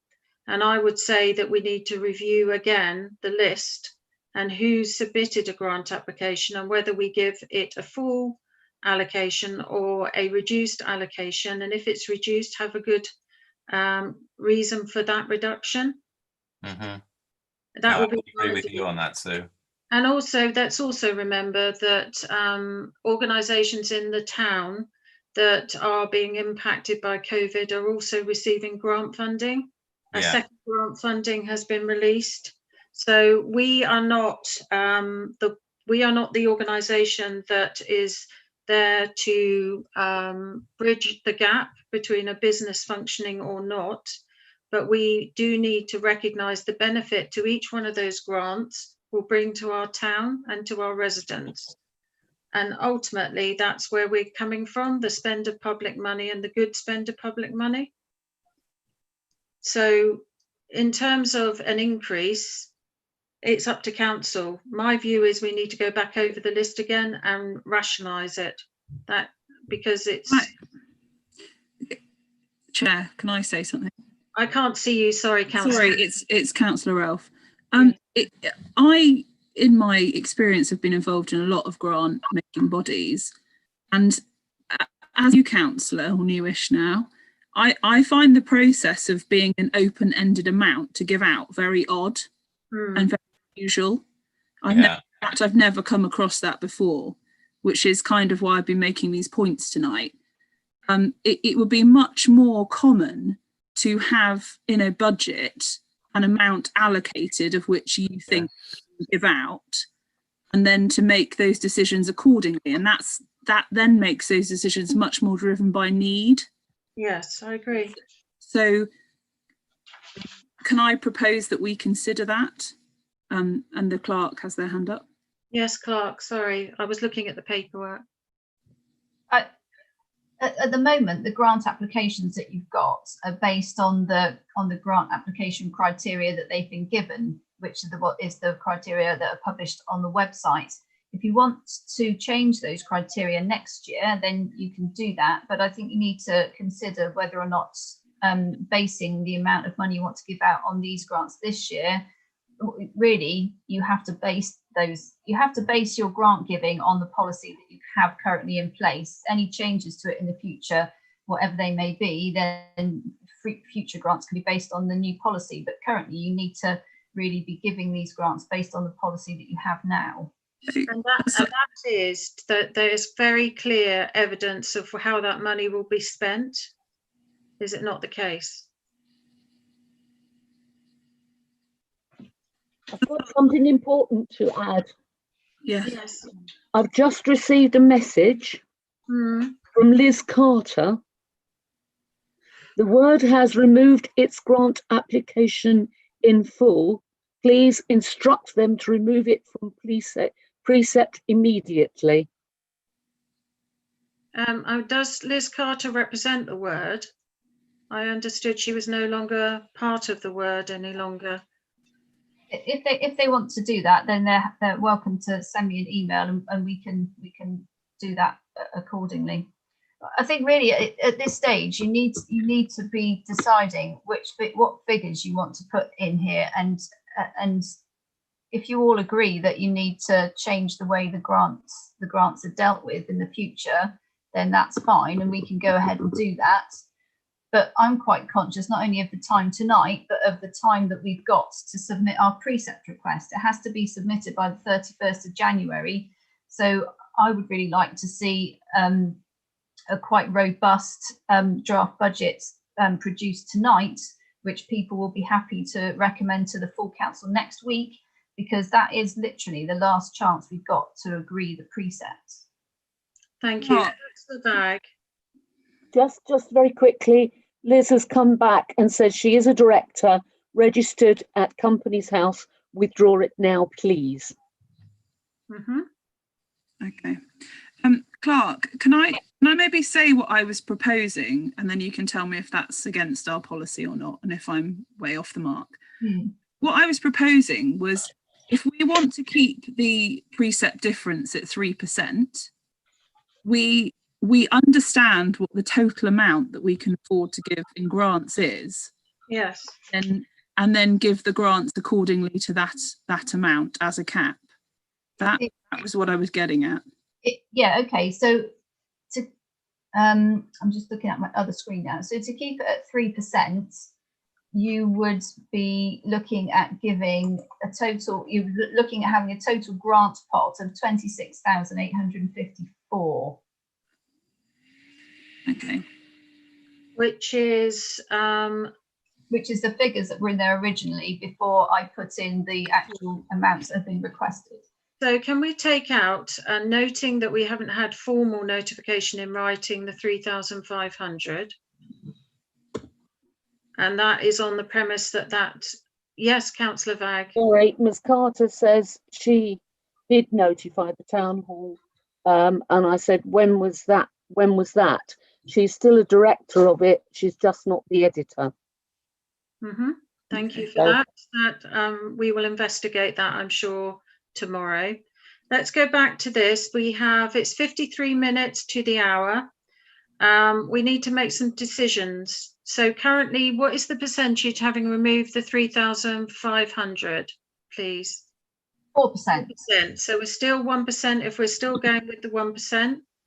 Any comments, please? I personally feel that we need to go through, let's start at the bottom and then work our way up. So MHA, if councillors, bearing in mind the vulnerability of that group and the work that they do, I personally feel we should, I'm happy to keep it personally at 2,000. It's up to council.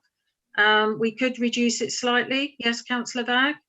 I still say the same. I don't think they will be at any loss not to have a grant or to have a much smaller grant for this year, because they have got the money to power through this year. Okay, thank you. So are we saying then, council, 1,000? Or keeping it at 2? Or is there a variation between?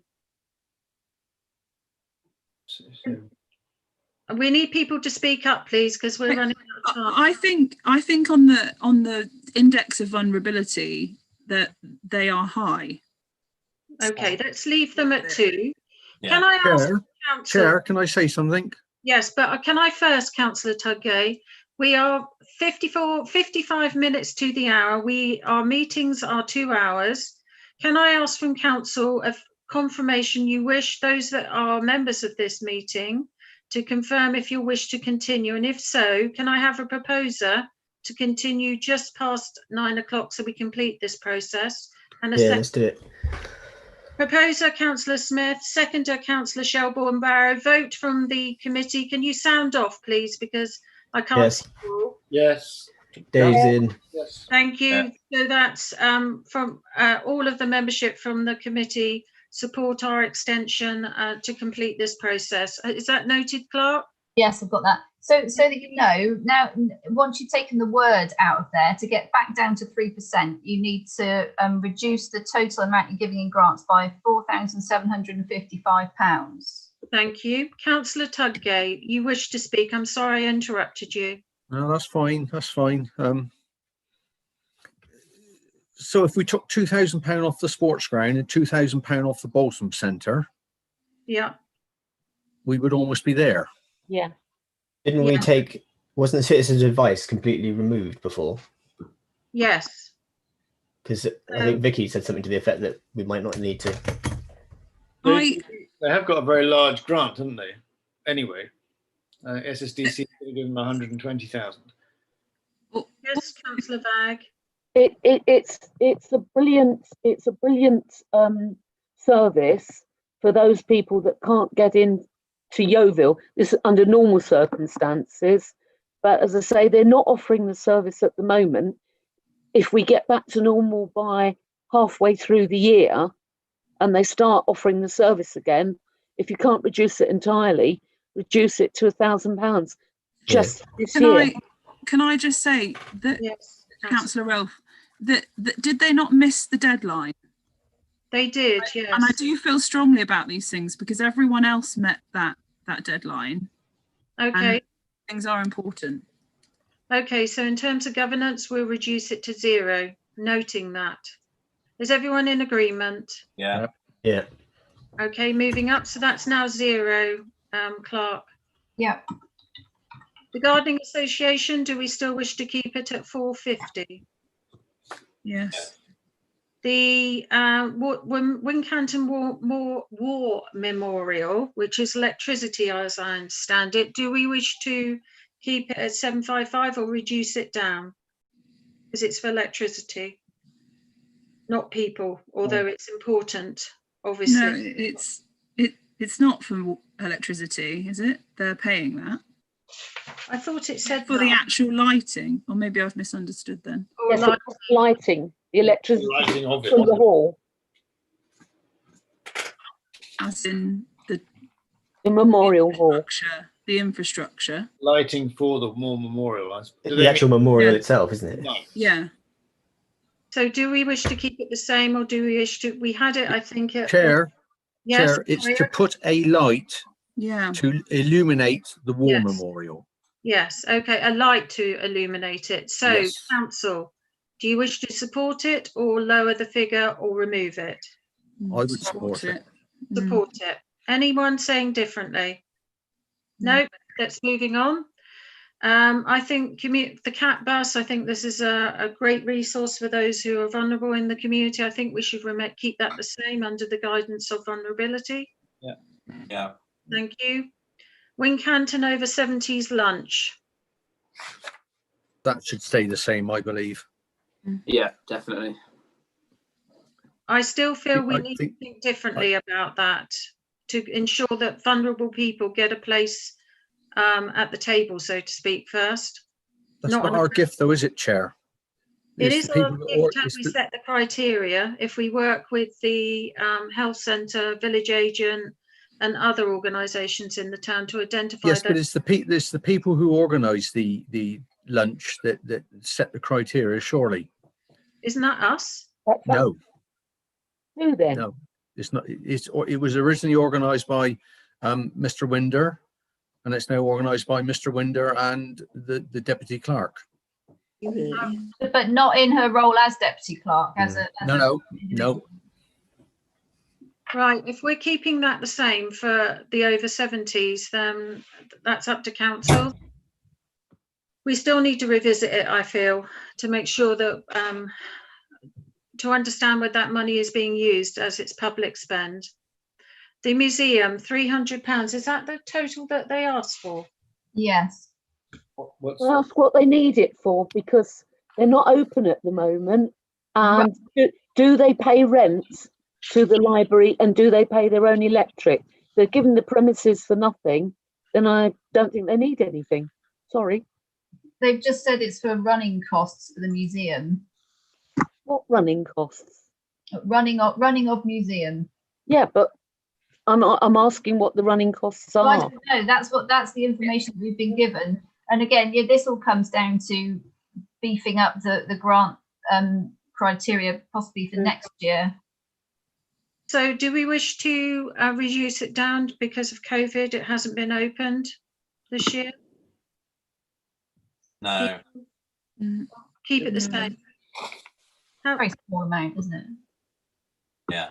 Let's leave it the same. Time frame wise, 9:01. Bolson Centre. This is one new project, and the Hive, which is for young people, but it's also outreach to connect with those individuals in the community, which is a new project. So that's the two projects combined together, is my understanding. Isn't that youth community outreach? Is there crossover between that program and what we've given £3,000 for this budget?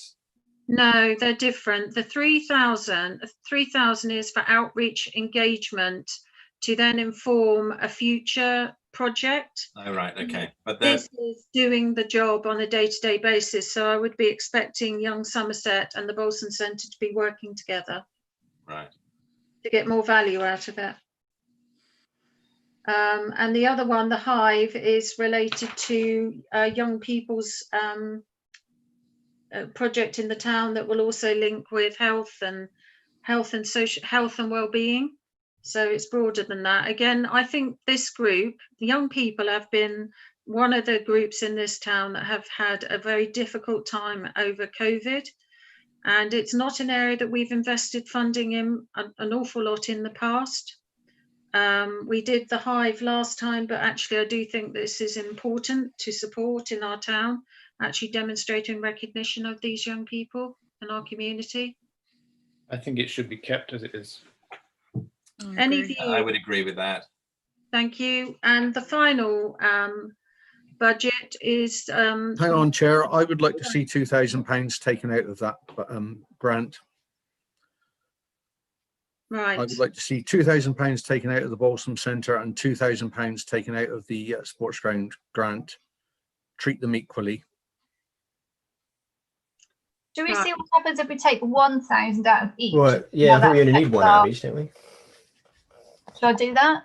Well, the thing for me is the Bolson Centre is not a money-making organisation, whereas the sports ground could be, although it's a charity, and that's my personal view. But if people want to do that, I will go with the majority.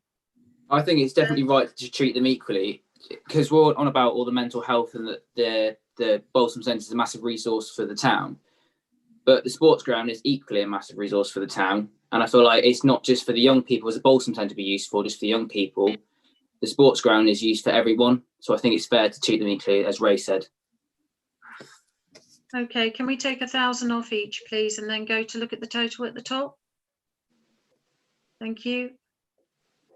And then we'll talk about the details. So it's 9:04, it's 3%. So now we have some yellow areas in the actual budget. Do we wish to revisit any of those?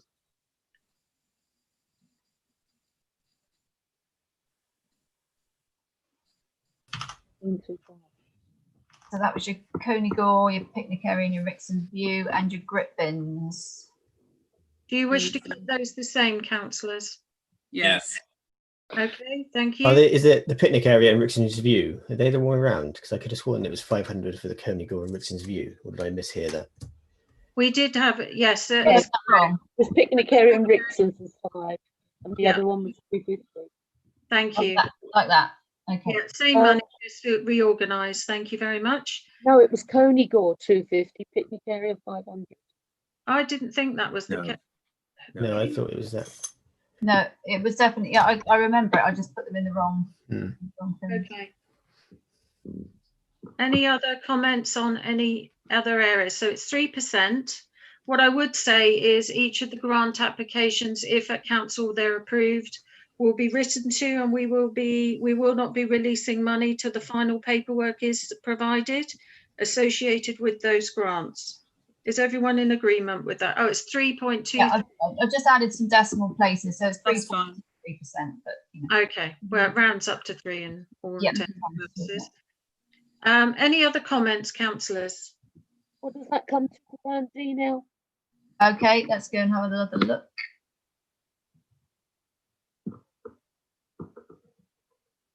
£150.94p, so that's £5.67 a year. So that's 47p a month. Okay, any comments from council at 9:06? Just to say that I don't think we've got so many band Ds in the town as we have got Bs and Cs, so it will be even less. Well, it won't. It won't be exactly this, but the tax base figure is it's a figure that is sort of an average based on all the different bands from A+ to H. So that's what this figure is for. So that's they just, because D is the one that's slap bang in the middle of all the bands of the council tax, but this is a sort of a, like I say, a kind of average. It's very complicated to work out and I don't understand it, but it has been explained to me that it is an average. So it should take into account the number of A's and B's and H's, etc. that you've got. And in addition, we also should make residents aware that this is just the precept, the budget for the town council. This is not the increase that will happen when you look at police, health, social care, and the wider taxes that you will see on your town council bill.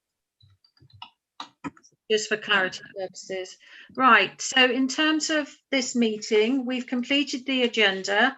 Thank you for, it's 21:07, Clark. So can you just vote that you want to recommend this draft to the full council?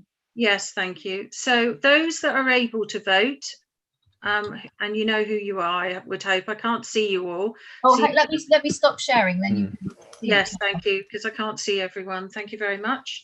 So those for supporting the budget, we've agreed tonight with the 3.23% increase overall. I have Councillor Greening, Vag, Thomas and Shelbourne-Barrow. Who's proposing? Oh, beg your pardon. I'm so sorry. Who's proposing? Can I have a proposer to support the 3.23% increase? Sorry, pardon me. Councillor Thomas, a seconder. Councillor Smith, and a vote from those in the meeting. So I have Councillor Greening, Vag, Thomas, Smith and Shelbourne-Barrow. Thank you. Are you happy with that, Clark? Yes, thank you very much. Can I ask that you share that with council as soon as you've gone through the figures to make sure that there aren't any oddities that we've missed, please? Yeah. So we can have that discussion when we go to full council on the 25th. Is there anything else that council wish to say at this time regarding the next agenda for the meeting on February? I believe it is the 2nd from memory of February. No? Okay, right. Councillor Tudgay, are you okay? I'm fine, thank you. Excellent. So can I now ask, can I now thank you all for your time tonight? It's been a busy meeting, but a worthwhile meeting, and I look forward to seeing you all on the 25th of January when we will meet the full council. Thank you very much. Thank you. Thank you for Good hosting. night, everybody. Good night. Thank you. Bye. Right.